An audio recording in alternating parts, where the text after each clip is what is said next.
Les vraies voix Sud Radio, 17h-19h, Jean-Marie Bordry. Les vraies voix Sud Radio avec l'avocat Philippe Deveul, la journaliste Ala Oukili et le chef d'entreprise et restaurateur Julien Leclerc. Tout de suite, nous parlons de la violence. Vous nous écoutez, est-ce que vous constatez qu'elle augmente chez vous ? Sud Radio, les vraies voix. Le débat est ouvert. Constatez-vous l'augmentation de la violence depuis 6 mois ? Vous votez sur le Twitter de Sud Radio, vous nous appelez 0826 300 300. Michel Fize, bonsoir à vous.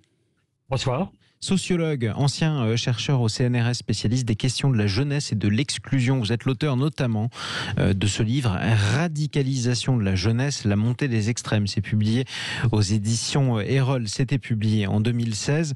Selon le journal Le Figaro qui révèle ce rapport, en 6 mois lors du dernier semestre, les atteintes à l'intégrité physique, majoritairement vous avez des coups et blessures volontaires, n'ont jamais été aussi nombreuses dans ce pays. 350 000 agressions physique en 6 mois en France. C'était 300 000 en fait au semestre précédent, 320 000 sur la même période en 2019. Est-ce que c'est une société de plus en plus violente, Michel Fize ? Écoutez, je me suis livré tout à l'heure à un petit exercice, je me suis replongé au début des années 60. Eh bien, nous aurions conclu également à une hausse spectaculaire des violences. Mais lesquelles ? Pas les mêmes. Nous aurions parlé d'une multiplication des atteintes contre les biens, et en particulier une multiplication des vols.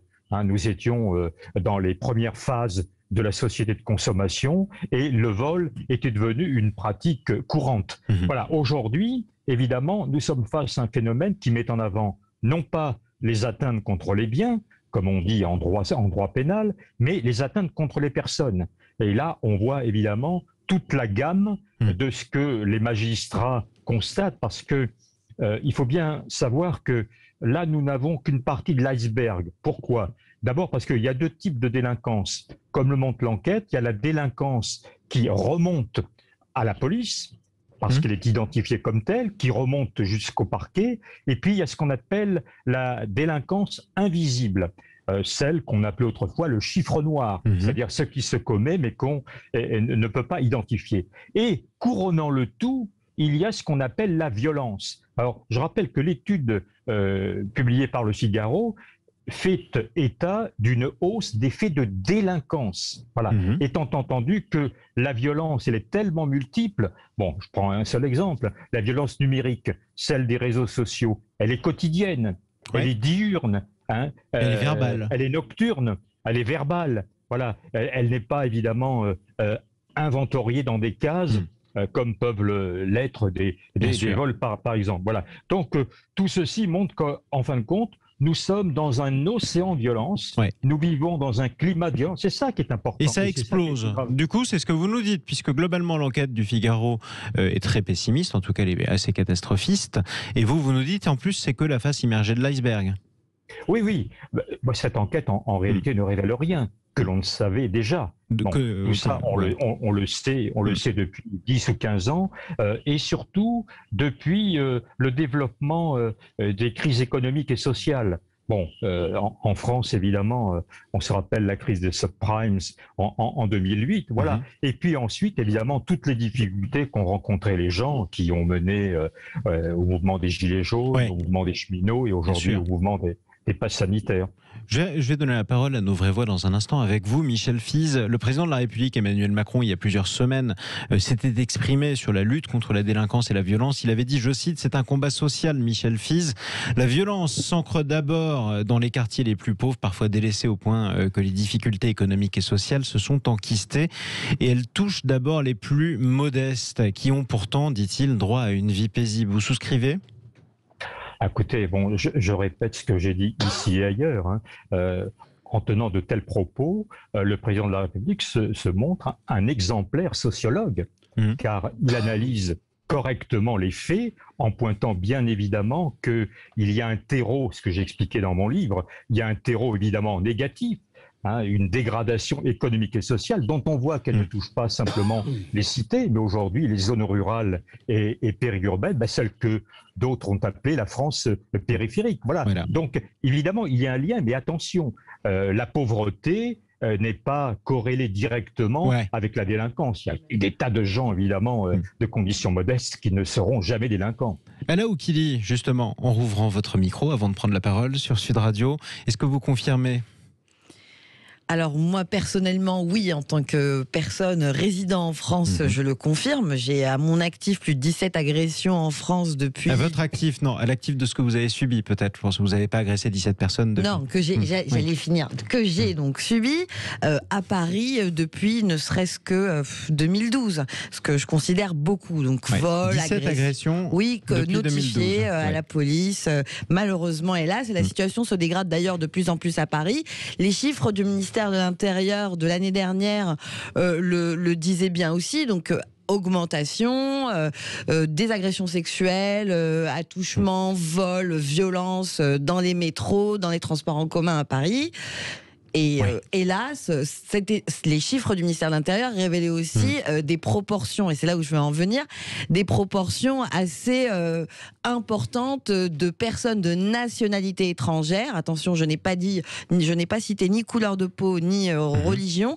On parle de nationalité étrangère qui sont surreprésentées en fait dans ce genre d'agression.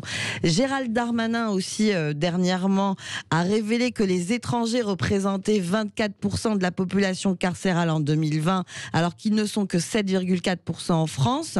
Et on a donc visiblement une surreprésentation des étrangers qui accompagne en fait cette montée des violences. Et c'est là où je voulais en venir, Monsieur Fils. Je voulais vous poser la question.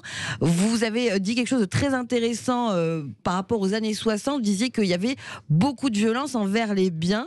Est-ce que vous pensez que le changement, ce changement anthropologique, on va dire, ou sociologique, c'est-à-dire dans la culture en fait de la violence, la façon dont elle s'exprime, est peut-être aussi liée à l'immigration, comme certains peuvent le penser, ou non? Bon, alors ça, c'est évidemment un raccourci que je ne ferai pas parce qu'il n'est pas juste.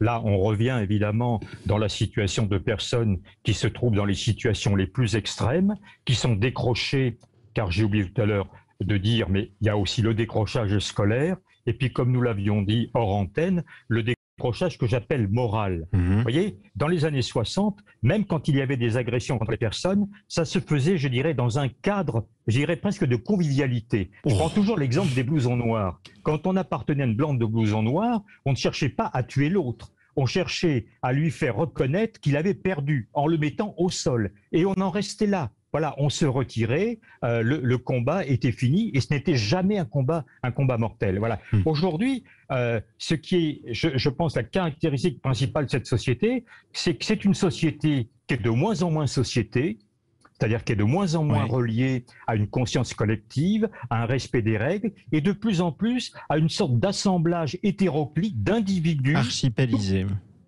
tout puissants, parce que le respect aux règles est un respect complètement affaibli, pour ne pas dire anéanti en un certain nombre de cas. Et ça touche toutes les générations, ça touche tous les milieux. Donc c'est pas que les jeunes, d'ailleurs, vous qui êtes spécialiste de la jeunesse, pour vous ce n'est pas que les jeunes, Michel, en un mot. Ben non, aujourd'hui on se tue pour une place de parking refusée devant un supermarché, on s'agresse violemment sur les routes quand effectivement on n'est pas content. Voilà, il y a une disproportion, si vous voulez, entre le fait qui va emmener une réaction et la réaction. C'est disproportionné. Voilà. L'élément déclencheur de la violence qui peut devenir fatal. J'ai donné la parole à notre avocat dans un instant, Michel Fils. Je voudrais juste qu'on donne la parole au 0826 300 300 à Philippe. Bonsoir à vous.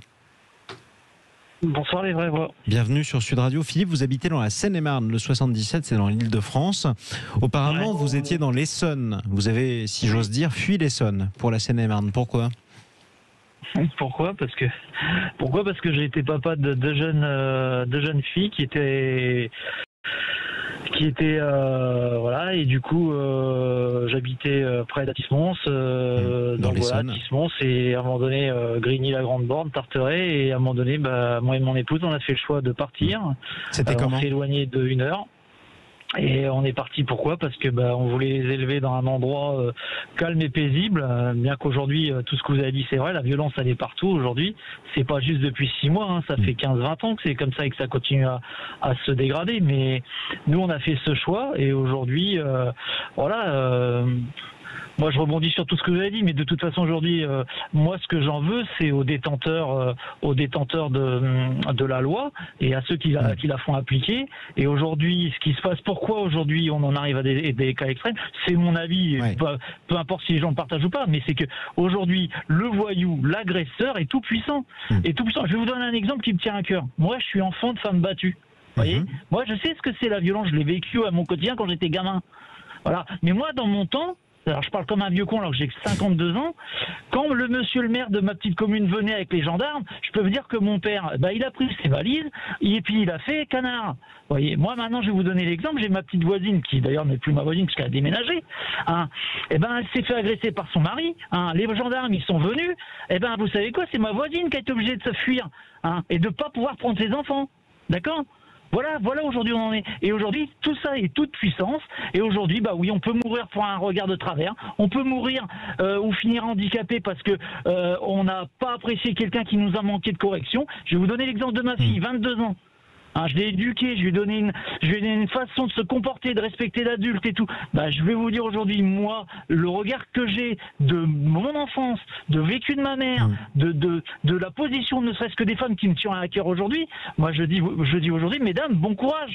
Moi, ma gamine me dit aujourd'hui, voilà, même dans mon travail aujourd'hui, je me mets dans une tenue correcte parce que j'ai des clients, mais je me mets dans une tenue légère parce qu'on est en été, et je me fais emmerder, et même on me fait remarquer que mon décolleté et mon petit short qui me permet de travailler à l'aise, et pour moi, je les agresse. Donc elle se fait insulter de sale pute, de tout ce qu'on veut, quoi.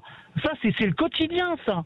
C'est le quotidien, en tout cas, mais qu'est-ce que fait l'État? Que fait la gendarmerie? Que fait le monde? Le monde, c'est-à-dire le monde homme et femme, c'est-à-dire les gens qui seraient à même de dire « Attendez, monsieur, vous vous comportez bien », et on leur montre que personne, tout le monde fait canard. Dans les trains, on peut mourir.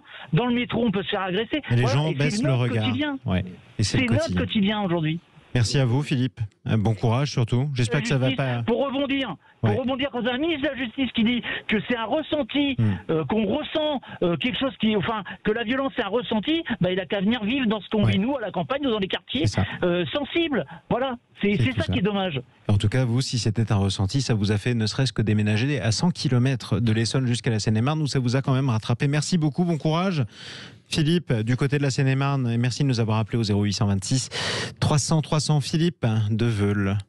Je ne suis pas étonné du témoignage de Philippe parce que c'est un témoignage parmi des centaines, voire des milliers. Et encore, je crois que je minimise le chiffre.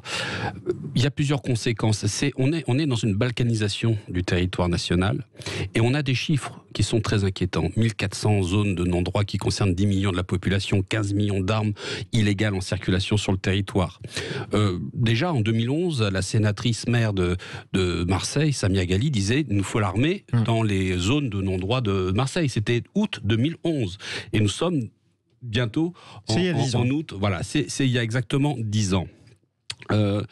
C'est un phénomène qui a plusieurs explications. On ne peut pas stigmatiser particulièrement telle ou telle personne, mais il y a, à mon avis, une faillite de l'État. Vous dites le président de la République est un excellent sociologue. Oui, très bon sociologue, mais mauvais président. Parce qu'il y a vraiment des choses, des décisions à prendre très importantes. Un ministre Twitter de l'Intérieur, qui, dès qu'il y a un petit fait divers ou une agression de police, le tweet et la visite. C'est pas ça, c'est pas comme ça. En plus, un ministre de la Justice qui vous dit c'est un sentiment d'insécurité. Mais il ne vit pas dans le concret. Ces gens-là ne vivent pas dans le concret. Ils vivent protégés dans des ministères, etc. Si, par exemple, M. Darmanin prenait la décision de vivre dans un camping-car blindé et aller s'exposer, vivre le quotidien des policiers dans les zones de non-droit, là, il aurait de la crédibilité. À mes yeux, il n'en a pas. Aussi, il y a aussi le problème de la justice. Parce qu'on a une justice qui est injuste avec des magistrats qui sont plutôt faibles avec les forts. C'est-à-dire les multirécidivistes, on va en prendre soin, on va les relâcher, etc. Et elle va être très dure avec les gens solvables qui sont des primo-délinquants ou qui ont une première affaire. Ça, vous le constatez au tribunal ? Je le constate, bien sûr. Ah oui, je le constate. Je le constate dans différentes affaires où des citoyens sont pris dans l'étau du monde pénal et pour eux, c'est très difficile de s'en sortir. Et c'est une véritable angoisse. Et puis, il y a des gens qui sont des sportifs des tribunaux, des athlètes du casier judiciaire qui, eux, mais c'est de la rigolade. Alors, malheureusement, le phénomène va aller en s'accroissant.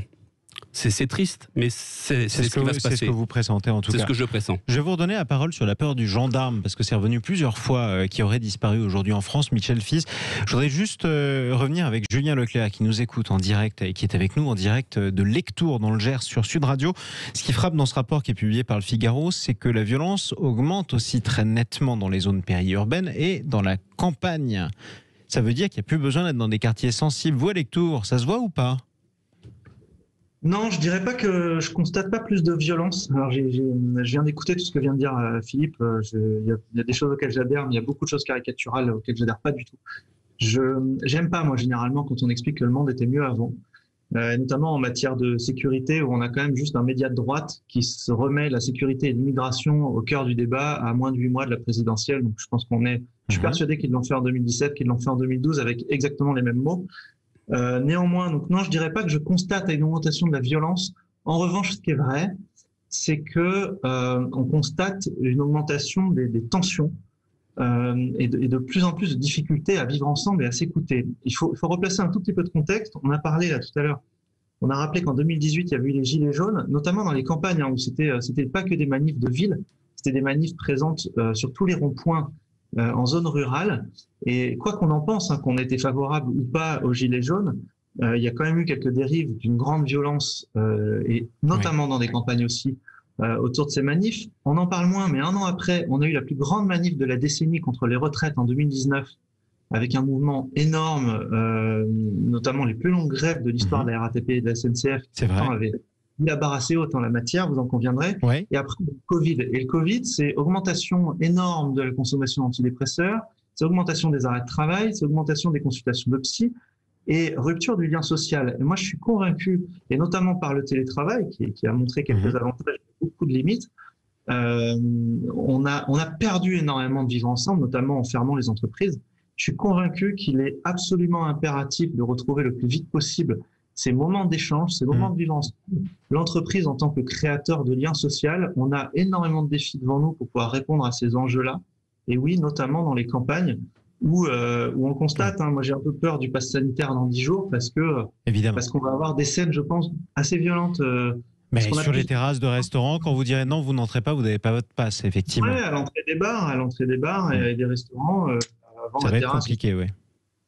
Et oui, je constate en tout cas une espèce de crispation des tensions et des postures. Les gens s'écoutent de moins en moins. Michel Fize, juste avant de redonner la parole à Laouki, deux choses. D'abord, j'aimerais qu'on vienne sur la peur du gendarme. C'est ce que disait notre auditeur Philippe. On n'a plus peur. Aujourd'hui, on respecte plus le maire, plus le gendarme, on n'a pas peur et on fait la même chose le lendemain. C'est vrai ?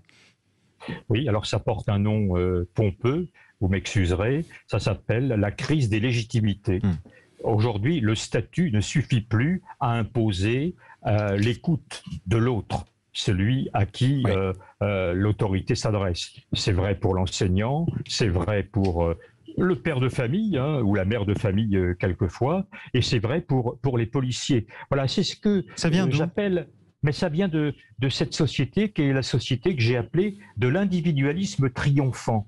C'est-à-dire une société où tout égalisé, où il y a un ressenti d'une égalité absolue chez chacun. Voilà, de quel droit toi tu m'imposes ?